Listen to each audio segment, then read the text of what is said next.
Assalamualaikum warahmatullahi wabarakatuh.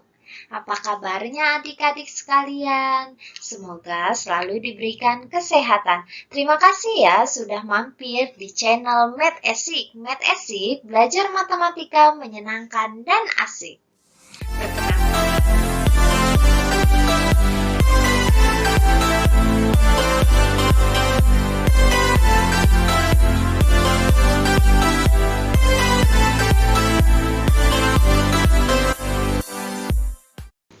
Perkenalkan, nama kakak Koisu Mardiati Almasturi. Adik-adik bisa panggil saya Kak Koi. Di sini kakak akan menjelaskan pelajaran matematika untuk kelas 8 di semester 1. Ada yang tahu materi pelajarannya apa aja, bab-babnya? Untuk bab pertama yaitu pola bilangan. Bab kedua adalah koordinat kartesius. Bab ketiga adalah relasi dan fungsi. Bab keempat adalah persamaan garis lurus. Dan yang terakhir adalah sistem persamaan linear dua variabel atau SPLDV. Pada bilangan, kita akan menentukan persamaan dari suatu barisan bilangan. Kira-kira persamaannya apa ya?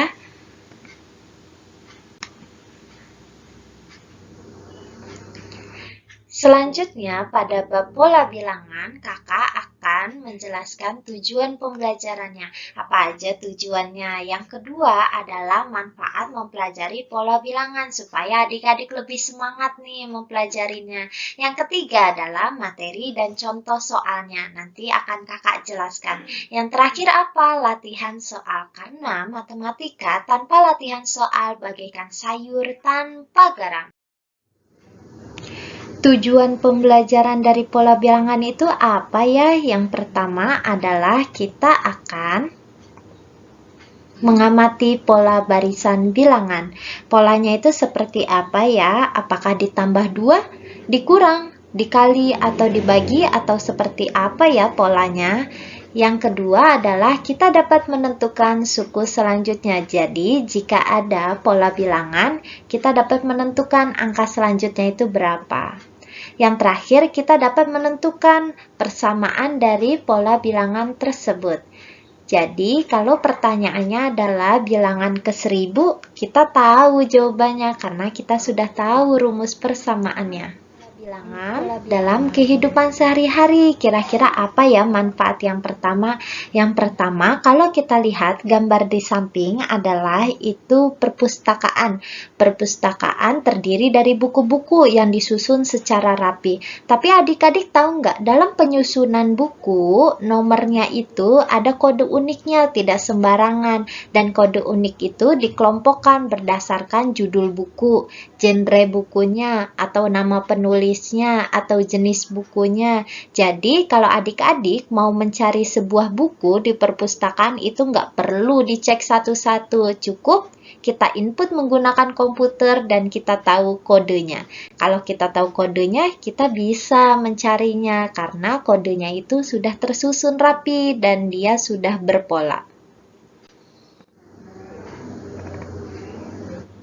Untuk manfaat pola bilangan dalam kehidupan sehari-hari yang kedua, apa itu manfaatnya? Kalau kita lihat gambar di samping adalah gambar apa ya? Gambar bioskop. Adik-adik pernah nggak nonton film di bioskop? Itu kan kita semua duduk ya, duduk di kursi. Kursinya itu tersusun rapi dan ternyata kursinya itu diberi nomor. Nomornya ada kodenya, ada huruf, ada angka biasanya. Dan adik-adik harus paham mana yang angka 1 sampai angka 10, mana yang angka 11 sampai angka 20, begitu.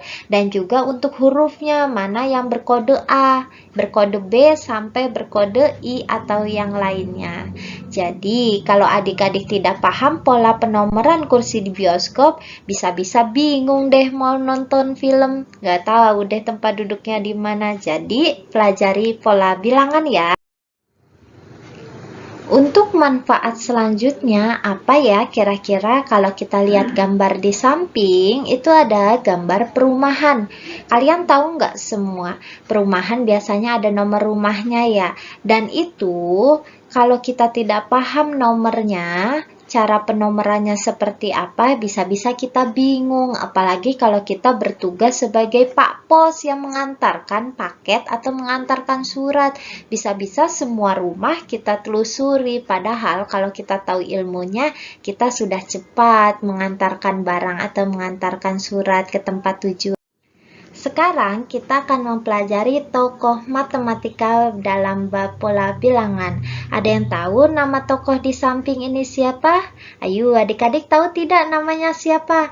Namanya adalah Leonardo da Pisa, matematikawan asal Italia, atau kita kenal dengan sebutan Fibonacci. Kenapa namanya Fibonacci? Ternyata beliau merupakan anak dari William yang disebut dengan Bonacci. Jadi Fibonacci artinya anak dari Bonacci. Dan ternyata Fibonacci ini yang menemukan pola bilangan Fibonacci namanya. Nanti kita belajar ya pola bilangan Fibonacci itu seperti apa sih? Penasaran nggak?